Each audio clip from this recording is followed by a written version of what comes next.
ലത്തീൻ സഭയുടെ തിട്ടൂരം നടപ്പാക്കുന്നത് കോൺഗ്രസ്. നേരത്തെ ഈ ചർച്ച വന്ന സമയത്ത് കോൺഗ്രസ് അതിൽ നിന്ന് തടിയൂരുകയാണ് ചെയ്തത്. ഞങ്ങളൊന്നും അറിഞ്ഞില്ലേ എന്ന് പറഞ്ഞ് അവർ ഊരിപ്പോവുകയാണ് ചെയ്തത്. പക്ഷേ ഇന്നലെ പ്രതിപക്ഷ നേതാവ് അടക്കമുള്ള കോൺഗ്രസ് നേതാക്കളെ കുരുക്കിലാക്കിക്കൊണ്ട് കൊച്ചിയുടെ മേയർ മിനിമോൾ സംസാരിച്ചു. എന്നെ മേയറാക്കുന്നതിന് വേണ്ടിയിട്ട് ലത്തീൻ സഭ എടുത്ത എല്ലാ പരിശ്രമങ്ങൾക്കും നന്ദി നന്ദി നന്ദി. ലത്തീൻ സഭയിലായിരുന്നെങ്കിൽ എനിക്ക് മേയറാകാൻ പറ്റുമായിരുന്നില്ല.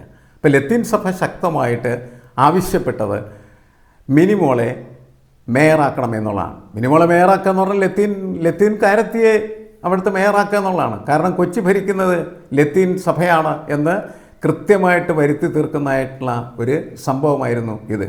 യഥാർത്ഥത്തിൽ കോൺഗ്രസ് നേരത്തെ ആലോചിച്ചിരുന്നത് ദീപ്തി മേരി വർഗീസിനെ ആയിരുന്നു. അവർ KPCCയുടെ സംസ്ഥാന ഭാരവാഹിയാണ്. അതുമാത്രമല്ല, അവരുടെ ഏറ്റവും ഉജ്ജ്വലമായിട്ടുള്ള ഒരു നേതൃനിരയിലെ പങ്കാളി കൂടിയാണ്. അതുകൊണ്ട് ഏവരും പ്രതീക്ഷിച്ചിരുന്നത് അങ്ങനെയാണ്. അവരും അന്ന് വരെ പ്രതീക്ഷിച്ചിരുന്നത് കൊച്ചിയുടെ മേയറാകാം എന്നാണ്. പെട്ടെന്നാണ് കാർമേഘങ്ങൾ ഉരുണ്ടുകൂടുന്നത് നമ്മൾ കണ്ടത്.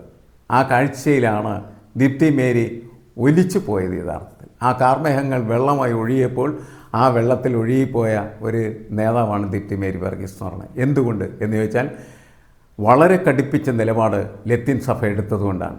ഇത് ഇവിടം കൊണ്ടത് അവസാനിക്കുന്നില്ല എന്നുള്ളതാണ്. കഴിഞ്ഞ തെരഞ്ഞെടുപ്പിൽ ജയിച്ച പല സ്ഥലത്തും സമുദായ സംഘടനകൾ കോൺഗ്രസിൻ്റെ കൊങ്ങക്ക് പിടിക്കുന്ന കാഴ്ചയാണ് നമ്മൾ കണ്ടത്. ഇത് എന്തിൻ്റെ സൂചനയാണ്? അടുത്ത നിയമസഭാ തെരഞ്ഞെടുപ്പിലും ഈ സമുദായം കോൺഗ്രസിൻ്റെ കൊങ്ങക്ക് പിടിക്കുമോ? കോൺഗ്രസ് അധികാരത്തിൽ എത്തിക്കഴിഞ്ഞാൽ ആരെ മന്ത്രിയാക്കണം? താക്കോൽ സ്ഥാനത്ത് നേരത്തെ നമ്മൾ കേട്ടിട്ടുള്ളതാണ്. താക്കോൽ സ്ഥാനത്ത് രമേശ് ചെന്നിത്തല വരണം എന്ന് പറഞ്ഞത് നായർ സമുദായ നേതാവായിരുന്നു. അതുപോലെ ആരെല്ലാം ഇനി പ്രഖ്യാപനം നടത്തും? കോൺഗ്രസ് ഈ സമുദായ സംഘടനകളുടെ നീരാളിപ്പിടുത്തത്തിൽ നിന്ന് എന്തെങ്കിലും രക്ഷപ്പെടുമോ?